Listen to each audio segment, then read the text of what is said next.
Her Majesty the Queen and the Duke of Edinburgh arrive at Royal Air Force Station Odium in Hampshire for the great Coronation Review and Flypast. Lord Delisle and Dudley, V.C., the Secretary of State for Air, welcomes the royal visitors who are introduced to many high-ranking officers of the service. More than 1,200 airmen and airwomen are on parade, flanked by over 300 aircraft. The Coronation Review of the Royal Air Force by Her Majesty is the biggest parade of aircraft on the ground and in the air ever mounted in the history of the service. The Queen and her husband are escorted by the parade commander, Group Captain R.J.A. Ford, for the inspection of the parade.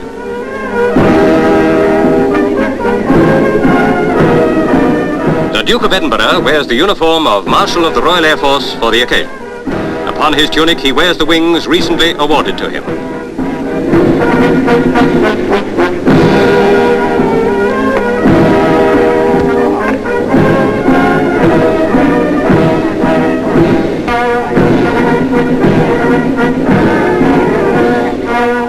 Among the other royal guests at the airfield is the Duke of Gloucester, also in Royal Air Force uniform.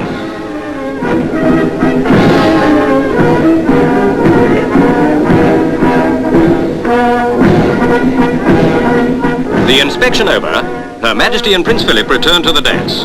From that position, they will watch the colour paraded in slow time.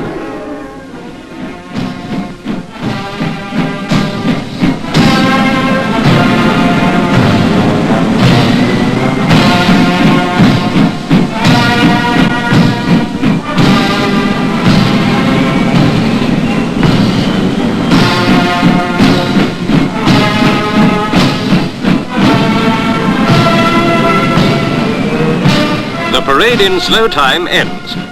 All commands of the Royal Air Force at home are represented in the parade, which now marches past Her Majesty in quick time.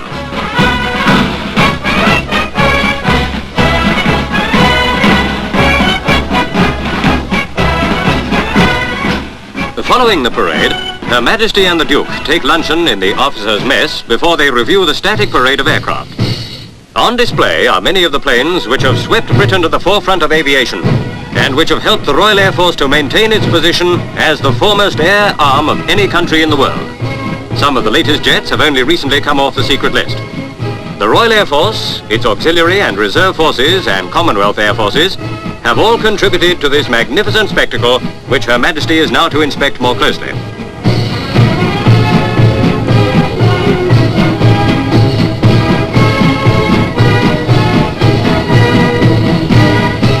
The Duchess of Kent chats with some of the overseas visitors.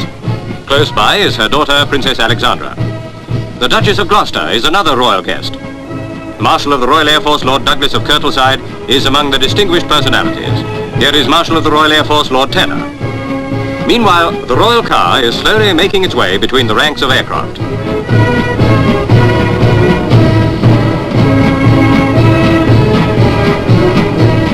Passing by Lincoln bombers, Her Majesty's car turns towards another lane between the aircraft. In the foreground are Meteor fighters. Behind are Vallettas and Varsities, used by the Royal Air Force for training bomber and transport crews.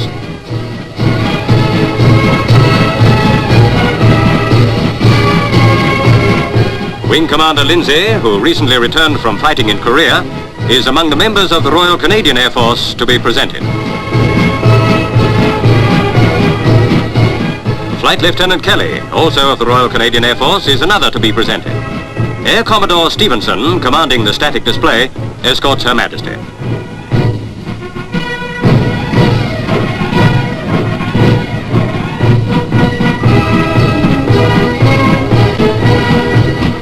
The Queen and the Duke spent about an hour touring the great static display and meeting many of the men of Her Majesty's Commonwealth Air Forces. Now they prepare to drive back to the saluting dais from which they will watch the flypast.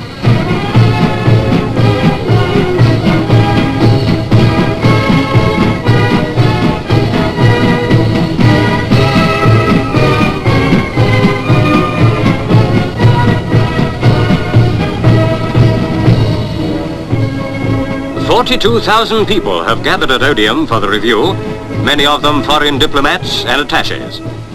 On view to the public are not only the aircraft, but exhibits which show how great is the contribution of the men and women of the ground staffs to the fighting power of the Royal Air Force. this lifeboat is part of the equipment used for air-sea rescue.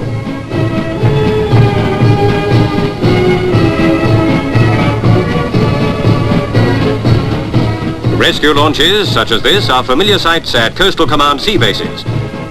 So are the flare dinghies used to light water runways at night.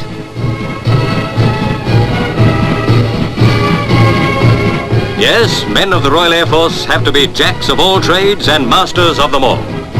Think of a career in Civvy Street, and it's a safe bet that there's a similar job in the service. Engineers, teachers, mechanics, clerks, radio technicians, and many others, they're all catered for in the modern Royal Air Force, and their equipment is second to none.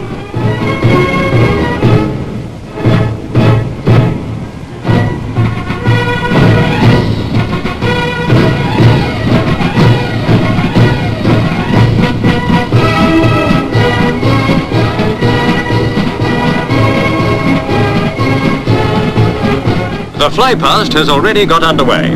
Varsity aircraft joined the enormous aerial armada. From more than 40 different airfields all over Great Britain and Northern Ireland, over 600 aircraft of all types set course for Odium.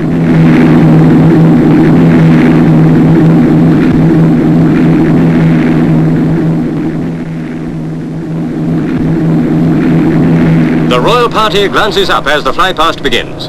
First comes a Sycamore helicopter trailing a Royal Air Force ensign. Chipmunks are next. These aircraft replace the Tiger Moth trainers. Now 12 Percival Prentices, still the standard basic trainer of the regular Air Force. The Duke raises his field glasses as some of the 45 Lincoln bombers fly past in tribute at a height of 1,900 feet.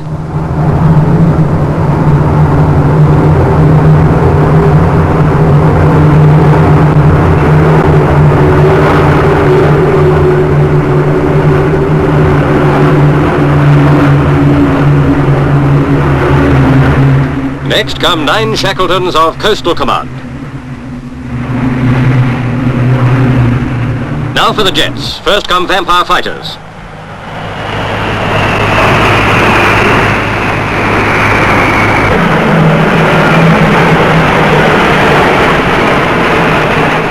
Venoms, some of the deadliest of the service's new aircraft.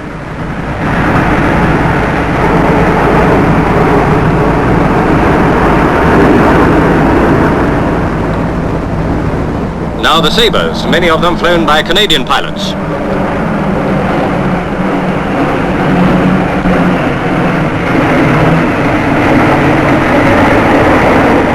Following the light aircraft comes the mighty Victor, Britain's latest jet bomber. Just off the secret list, its crescent-shaped wings indicate a new trend. Its flypast speed is only about 300 miles an hour, but just what it can do at full throttle is still not revealed.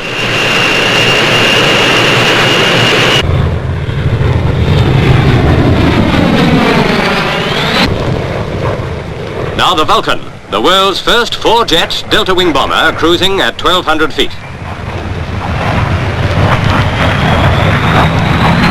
In final salute comes the swift F-4 at well over 650 miles an hour.